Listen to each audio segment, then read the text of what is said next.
The red light above the steel door starts flashing without warning. A thin alarm tone fills the hallway, sharp as a needle. Inside the cell, a man stands on the concrete floor, fists clenched, eyes fixed on the slit of sky in his window. He has been quiet all day, too quiet, and now he is breathing hard. Two officers hurry down the corridor in heavy vests. One speaks into a radio, the other watches the camera feed. The narrator in your head says, "This is ADX Florence. 23 hours in a cell. 1 hour out. If something breaks the routine, everything can change." The officer reaches for the control panel. The alarm keeps singing, and then, silence. The man steps back, lips moving like he's talking to the wall. The red light keeps bleeding across the floor. A third officer appears with a small kit. He knocks on the metal door and says, "Calm and steady, health check." The man doesn't answer. The officer tries again. Still nothing. The camera zooms in. The day, every day, depends on a fixed schedule. When that schedule shakes, so do the people inside it. The officer leans closer to the food slot, about to open it. "Now let's go back to how the day began. In ADX Florence, morning is not sunrise, morning is the hum of vents and the metal shuffle of carts." 5 a.m. The lights brighten by degrees, not bright like a kitchen, but enough to make the concrete walls look cold and pale. In the cell, the man, let's call him Ryan, sits up on a slab of concrete that serves as a bed. His blanket is folded like a rule. The room is small, about the size of a walk-in closet, with a steel sink, a steel toilet, a concrete desk, and a narrow window set high and angled toward the sky. He can't see mountains. He can't see fences. He can only see a slice of blue or gray. Today it's gray. Breakfast arrives with 3 sounds: footsteps, a knock, a slide.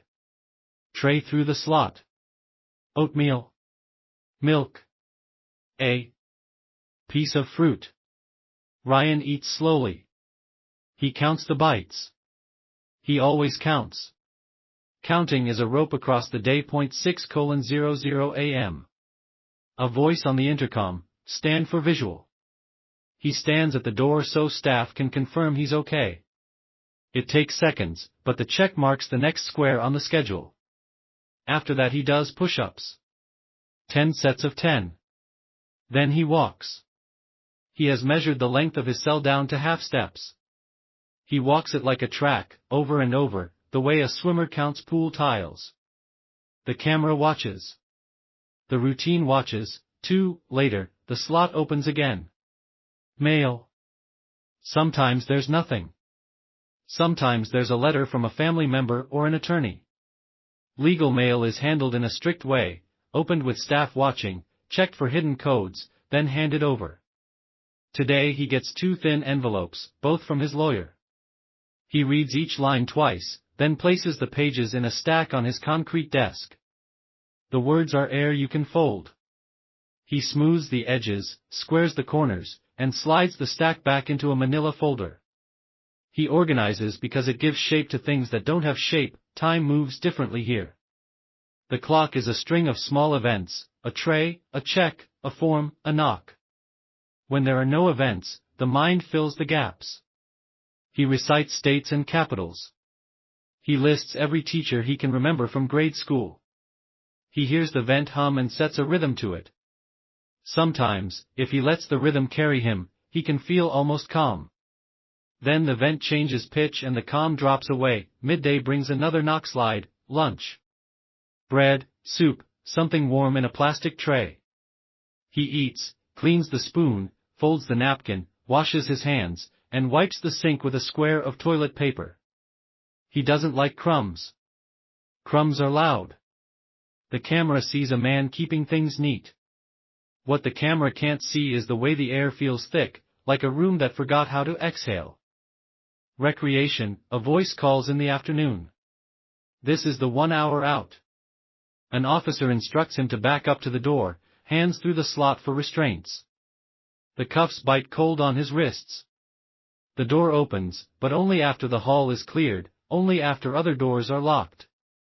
He walks between two officers to a concrete pen open to the sky with a grated roof. The space is bare, no trees, no track, no ball, just concrete and light. He stretches. He walks in small circles. He tilts his face to the thin rectangle of sky and counts clouds. On some days, the wind smells like dust. On others, it smells like nothing. After 60 minutes, a buzzer sounds. The door closes behind him again with that slow, heavy sigh of steel meeting steel. Back inside the cell, a mental health clinician appears at the slot. Check in. The voice is even, careful, respectful. Short questions. Short answers. Sleep? Appetite? Thoughts of harm? Today, Ryan says he's okay. He is not sure if that is true, but he says it because the word sits easiest in his mouth. The clinician makes a note and thanks him. The slot closes with a hush. Afternoon fades into the low light of evening. Dinner. Another visual check. Another circuit of the cell. He writes a short letter to his sister, 6 honest sentences and 1 quiet promise to keep going. He sets the letter aside for morning pickup. He sits on the concrete bed. He looks at the strip of sky until it turns darker than the walls. This is how the day is supposed to go. The routine is a spine. When the spine is straight, the body holds. When the spine bends, everything aches. Near lights out, a new sound enters the hall, a sudden, sharp clatter from 2 cells over. It is not a shout. Not a bang. More like metal meeting metal at the wrong angle. Ryan freezes. The camera blinks to a closer zoom. A red light wakes above the control panel like an eye, the of. Ficers arrive fast but not loud. One kneels to the food slot and calls, "Talk to me." No answer. Another scans the monitor. The inmate inside is pacing in a tight triangle, shoulders tight, hands opening and closing like he's squeezing air. The clinician, called back to the unit, waits beside the door with the small kit, the same kit you saw at the start of this chapter. Anger can start alarms.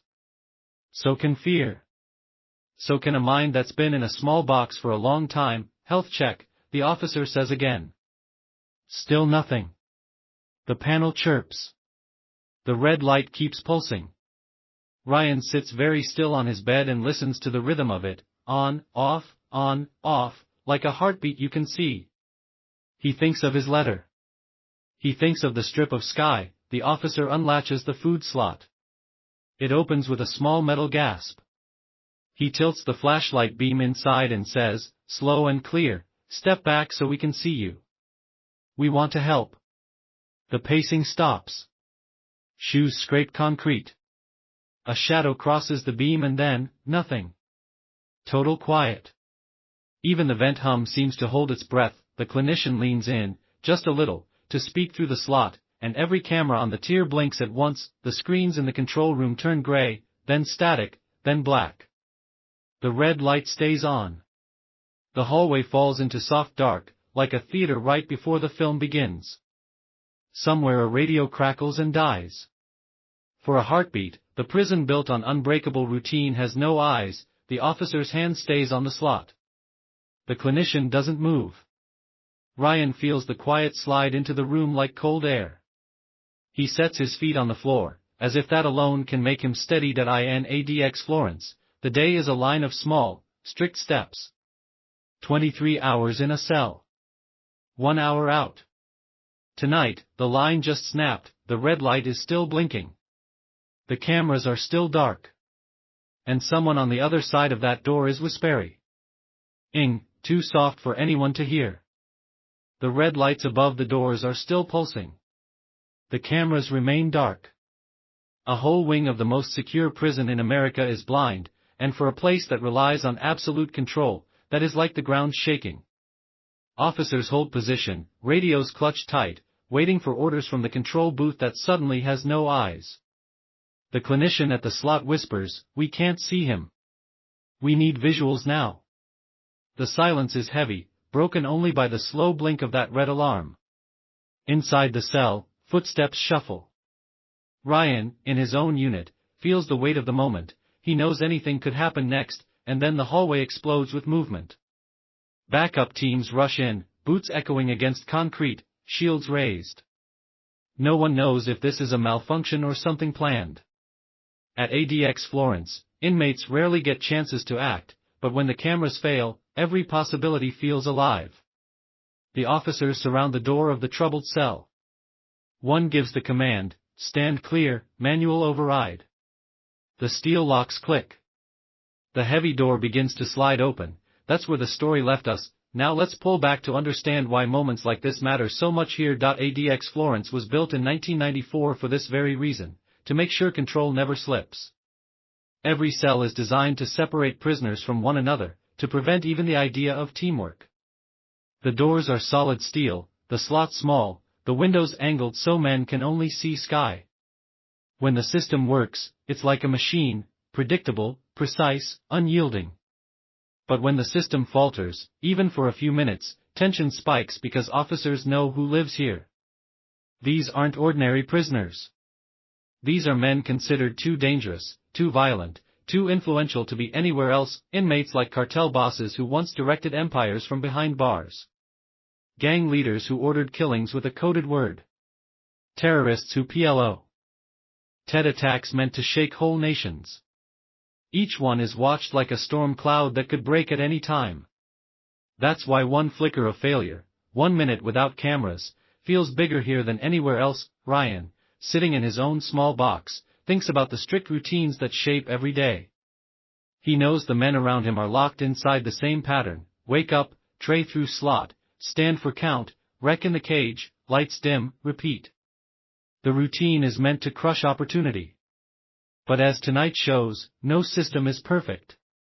He can almost feel the officer's tension vibrating through the walls. Meanwhile, back at the troubled cell, the door grinds open just enough for a shield to push forward. Officers shout commands, "Down! On the ground!" But there's still no answer. The man inside steps into view for the first time since the alarm began. His eyes are wide. His chest heaves. And in his hand is something no one expected to see, a shard of metal glinting under the emergency lights. For a second, time freezes. The officers hold their shields tight. The clinician stiffens. Ryan leans toward his own door, straining to hear. This is ADX Florence, America's most secure Supermax, where prisoners are locked in for 23 hours a day, where every move is controlled, and yet here, right now, one inmate holds a weapon. The question is no longer about routine. It's about survival, and just as the officer raises his hand to give the final command, the overhead lights flicker once, twice, and the cameras blink back on. The black screens in the control booth fill with pictures again. Every angle, every cell, every shadow. The system exhales. But the man inside that cell hasn't moved. The shard is still in his grip. The red light keeps pulsing. What happens next will test the very purpose of this prison. The cameras are alive again, screens flickering with images of every hallway, every locked door, every motionless inmate. But inside that cell, the standoff continues. The prisoner grips the shard of metal like it's the only power he has left in the world. His chest rises and falls, sweat dripping down his face, while the officers keep their shields locked in place. "Drop it now," one shouts, his voice echoing off the concrete walls. For a heartbeat, the man doesn't move. In a place where men spend years without touching another human being, holding that shard is more than just defiance, it's proof that control can crack, even here. Everyone knows the rules. One slip, one misstep, and order can shatter. Finally, the inmate crouches, eyes still burning, and lets the shard fall with a metallic clink. Relief ripples through the team. But the tension doesn't vanish. If he made one weapon, who's to say there aren't more? And if the cameras went dark once, could it happen again? The officers move fast. They rush in, shields pressed tight, pinning the man to the ground. Handcuffs snap shut. The room fills with the harsh sound of radios crackling. Inmate secure. Repeat, inmate secure. The red alarm light above the door switches off, and silence settles again over the corridor. Ryan, still in his own cell, presses his ear to the door. He hears the scrape of boots, the heavy door slamming shut, the locks engaging. And then nothing. Just the endless hum of fluorescent lights overhead. For him, and for every man trapped inside these walls, this moment is proof of what ADX really is, a place where fear is constant, where every second is balanced on the edge of control and chaos. Later, the officers will write reports, the shard will be logged as evidence, and the cameras will be checked again and again. But the prisoners will remember something else, the silence after these ORM. A reminder that no matter how tight the locks, no matter how many cameras, they live in a world where danger is never fully gone. That's why ADX Florence earned its title, America's most secure prison. Yet inside its walls, even with all the concrete, steel, and surveillance, the human will to resist, to fight, to prove existence, still burns. And as long as it does, there will always be another red light flashing in the dark.